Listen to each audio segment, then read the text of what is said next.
Welcome in, everyone. Today, we are celebrating International Tiger Day with a very special feature. We're taking a close look at what is, without a doubt, one of the most magnificent, powerful, and honestly, just mesmerizing creatures to ever walk the earth. Whether you're a massive wildlife enthusiast or you just kind of appreciate the sheer beauty of the natural world, the story of the tiger is one that absolutely demands our attention. We're going to break down the biology, the history, and the incredibly urgent future of this iconic animal. Okay, let's dive into this. Scientifically known as Panthera tigris, the tiger holds a really special distinction. It is literally the largest mammal in the entire cat family. And, beyond just that striking orange coat, those bold black stripes, and the pale underbelly we all recognize, there is just a tremendous amount of physical majesty and sheer muscle there. It's a design of nature that's beautiful, sure, but it's also highly functional for camouflage. They are truly built for raw power. Part 1. The apex predator. So, as an apex predator, the tiger sits right at the very top of the food chain, right? They are the ultimate top-tier hunters. But here's the thing. To sustain a creature of this massive size and power, especially when they're hunting large herbivores like deer, they need something very specific. Space. And I mean massive amounts of it. A tiger just cannot survive in a small patch of woods. It absolutely relies on vast, sweeping territories to hunt, to thrive, and to establish its dominance. They're solitary rulers of their environments, and that need for immense territorial space is absolutely crucial to understanding how they live. Which actually brings us to this incredibly fascinating coming-of-age story. When cubs are born, they're highly dependent. They receive this really intense care and instruction from their mother for about 2 full years. She teaches them the whole shebang: how to stalk, how to hunt, basically how to survive. But then, a crucial shift happens. They separate from their mom.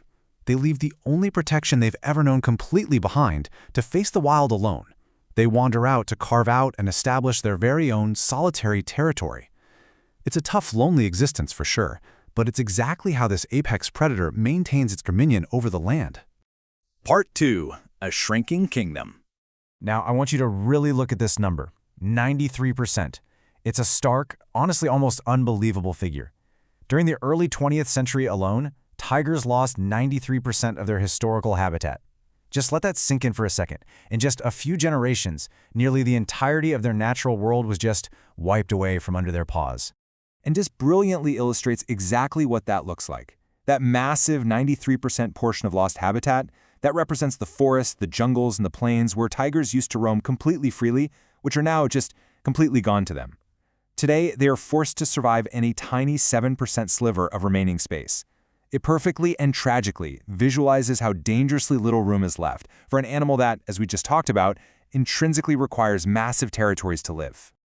To put that into perspective, historically, this vast empire stretched all the way from the eastern Anatolia region across to the Amur River basin, and from the foothills of the Himalayas all the way south to the Sunda Islands, including Bali. I mean, they were the undisputed kings of a massive stretch of Asia. But today, that continuous kingdom has been completely fractured into small, isolated islands of wilderness. They're restricted mostly to the temperate forests of Siberia and Russia, the Indian subcontinent, parts of South and Southeast Asia, and the Indonesian island of Sumatra. Part 3. The threats of extinction.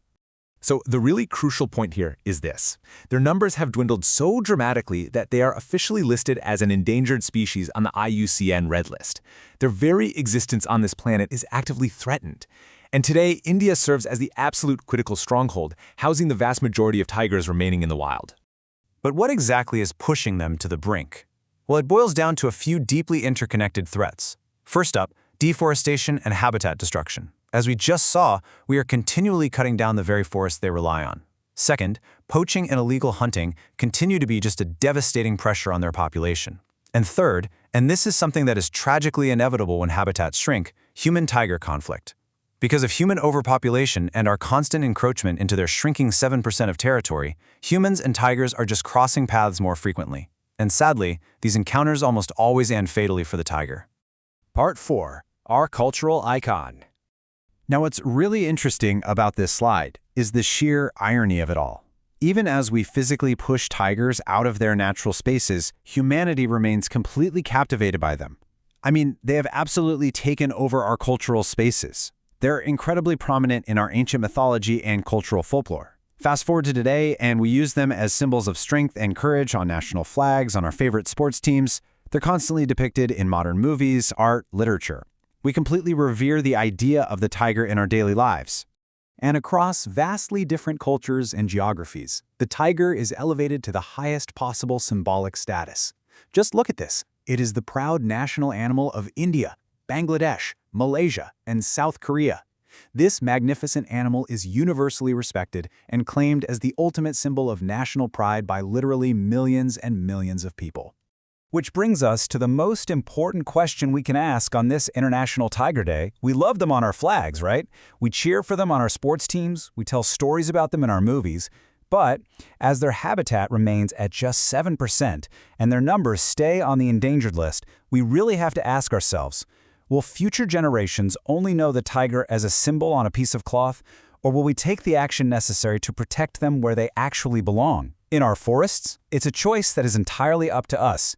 Thank you so much for joining me for this explainer, and let's keep learning and keep fighting for the tiger.